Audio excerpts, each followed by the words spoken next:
Big boss 14 में wild card entry करने के बाद टीवी एक्ट्रेस कविता कौशिक पहले ही दिन घर के सभी सदस्यों की क्लास लगाती नजर आ रही हैं।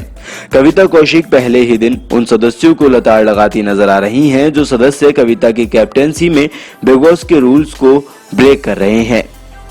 वहीं सामने आए प्रोमो में दिखाया गया है कि जब कविता पवित्रा को रूल्स ब्रेक करने के लिए फटकारती हैं तो पवित्रा से ये बर्दाश्त नहीं होता और पवित्रा कविता से झगड़ना शुरू कर देती हैं। दरअसल सामने आए प्रोमो में देखा जा रहा है कि कैप्टन होने के नाते कविता घर के सभी सदस्यों को ये समझाती हैं कि वो नहीं चाहती कि उनकी कैप्टेंसी में घर का माहौल बिगड़े और बिग बॉस के रूल्स का उल्लंघन हो। लेकिन कविता के समझाने के बावजूद भी पवित्रा और शार्दुल पंडित उस रूम में एक साथ स्मोकिंग कर रहे होते हैं, जिस रूम में एक बार सिर्फ एक ही सदस्य को स्मोकिंग करने की अनुमति होती है।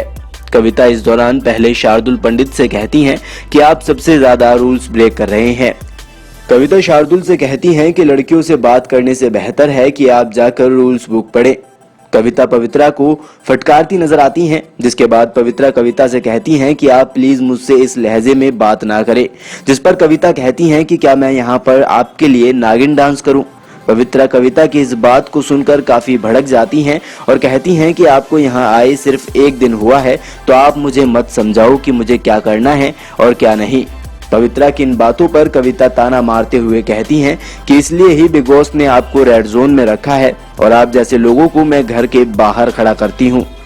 बता दें, जिस तरह पवित्रा और कविता के बीच की ये छोटी सी बहस एक झगड़े में बदल गई, उसे देखकर घर के सदस्यों की काफी ज्यादा परेशानी बढ़ती नजर आती है।